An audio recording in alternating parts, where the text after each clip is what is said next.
వర్షాకాలం వచ్చి దాదాపు 3 నెలలు కావస్తున్నా కరీంనగర్ జిల్లా దిగువ మానేరు జలాశయంలో కొత్తగా చుక్క నీరు చేరలేదు. ప్రాజెక్టు పరివాహక ప్రాంతమైన హుస్నాబాద్, సిద్దిపేట, కొమరవెల్లి, బస్వాపూర్, బెజ్జంకి ప్రాంతంలో గత 3 నెలలుగా భారీ వర్షాలు కురవలేదు. మరోవైపు శ్రీరామ్ సాగర్ ప్రాజెక్టు నుంచి నీటిని వదలకపోగా మరమ్మతుల కారణంగా కాళేశ్వరం నుంచి జలాలు రావడం లేదు. దీంతో ప్రాజెక్టులో నీటి మట్టం అడుగంటిపోయింది. మరిన్ని వివరాలు మా ప్రతినిధి అలీముద్దీన్ అందిస్తారు.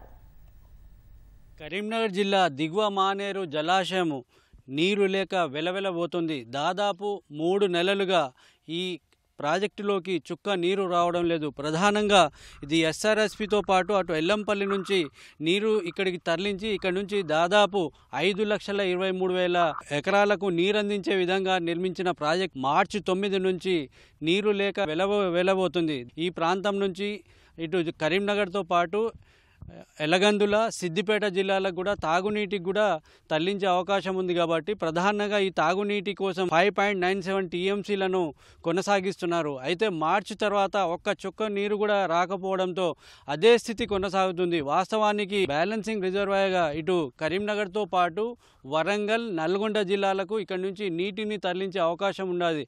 గతంలో ఇటు కాళేశ్వరం జలాలు ఈ గాయత్రి పంప్ హౌస్ ద్వారా ఇక్కడికి తరలించి ఇక్కడ నుంచి మిడ్ మానేడ్ ద్వారా ఇటు దిగువ మానేడ్ జలాశయానికి తరలించేవారు. అయితే దాదాపు ఆ ప్రాంతం నుంచి అయితే నీరు వచ్చే అవకాశం లేదు. అంతేకాకుండా ఈ ప్రాజెక్టు ప్రధానంగా మోయతొమ్మిద, మూలవాగు, మానేరు వాగు నుంచి వచ్చే నీటితో కలకలలాడేది. దాదాపు 24 టీఎంసీలో సామర్థ్యం ఉన్న ఈ ప్రాజెక్టులో ప్రస్తుతం 5.75 టీఎంసీలు మాత్రమే ఉన్నాయి. అయితే 2 టీఎంసీలు ఆవిరవుతాయి. కాబట్టి కనీసం 3 టీఎంసీలైనా కొనసాగించాలన్న ఉద్దేశంతో గత 3 నెలలుగా అధికారులు ఇందులో ఈ నీటి నిల్వను కొనసాగిస్తున్నారు.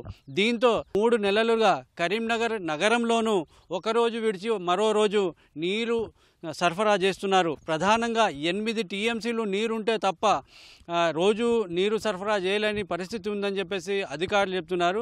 మొత్తం మీద చూసుకుంటే మాత్రం అటు ఎస్ఆర్ఎస్పి నుంచి నీరు వచ్చే పరిస్థితి లేదు. ప్రస్తుతం దాదాపు 50 టీఎంసీల వరకు అక్కడ ఉన్నప్పటికీ అక్కడ నుంచి ఈ కరీంనగర్ దిగువ మానేరు జలాశయానికి వదిలిపెట్టే పరిస్థితి లేదు. దీంతో మనం ఇప్పుడు చూస్తున్నాము పూర్తిగా అడుగంటిపోయింది. దాదాపు కిలోమీటర్ల కొద్దీ క్రికెట్ మైదానంలో విద్యార్థులు వచ్చి ఇక్కడికి ఆడుకునే పరిస్థితి ఉంది. అంతేకాకుండా ఈ నీటితో టూరిజం ప్రాంతంగా తీర్చిదిద్దాలన్న ఉద్దేశంతో గతంలో ప్రభుత్వం ఎన్నో స్టీమర్లు, బోట్లను తీసుకొచ్చింది. అయితే దాదాపు 4 నెలలుగా ఇది కేవలము ఎక్కడికి తరలించకుండా అసలు టూరిజంకు అవకాశం లేకుండా పోవడంతో దెబ్బతినే పరిస్థితి ఏర్పడింది.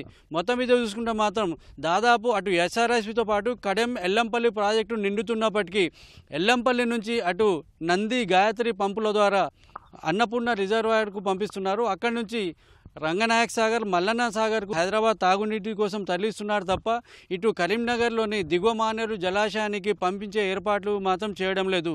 దీంతో నీరు లేక వెలవెలబోతోంది. 2.5 నెలలైంది వర్షాకాలం ప్రారంభమై. మోయతొమ్మిద వాగు నుంచి వచ్చే ప్రవాహంతో ఈ ప్రాజెక్టు ఎప్పటికీ నిండు కుండలా ఉండేది. మిడ్ మానేర్ నుంచి కూడా నీటిని తరలించే అవకాశం లేకుండా పోయింది. అయితే ఇక్కడికి మాత్రం మరో నెల రోజుల్లో ఈ ప్రవాహం రాకపోతే మాత్రం ఈ పరిస్థితి ఇలాగే కొనసాగుతుందని చెప్పేసి అధికారులు చెప్తున్నారు. మొత్తం మీద చూసుకుంటే మాత్రం ఒకప్పుడు పర్యాటక ప్రాంతంగా ఉన్న ఈ దిగువ మానేరు జలాశయం ఇప్పుడు వెలవెలబోతుంది. అటు వర్షాలు పడక ప్రస్తుతం ఎల్లంపల్లి నుంచి కానీ మిడ్ మానేరు నుంచి కానీ నీరు తరలించకపోవడంతో నీటి కటకట ఏర్పడే పరిస్థితి కనబడుతుంది. గతంలోనైతే దాదాపు మార్చి, ఏప్రిల్, మే నెలలో కూడా ఇటు కాళేశ్వరం జలాలు ఇక్కడికి తరలించి ఇక్కడ నుంచి సూర్యాపేట వరకు తరలించే పరిస్థితి ఉండేది. అయితే ప్రస్తుతం కాళేశ్వరం నుంచి నీరు వచ్చే పరిస్థితి లేదు. దీంతో కరీంనగర్లోని దిగువ మానేరు జలాశయం మాత్రం నీరు లేక వెలవెలబోతోంది. అటు తాగునీటితో పాటు సాగునీటికి ఇబ్బంది ఏర్పడకూడదన్న ఉద్దేశంతో నిర్మించిన రిజర్వాయర్ ప్రస్తుతం అయితే తాగునీటి కోసమే వినియోగిస్తున్నారు. దిగువ మానేరు నుంచి కెమెరా తిరుపతితో అలీముద్దీన్, ఈటీవీ న్యూస్.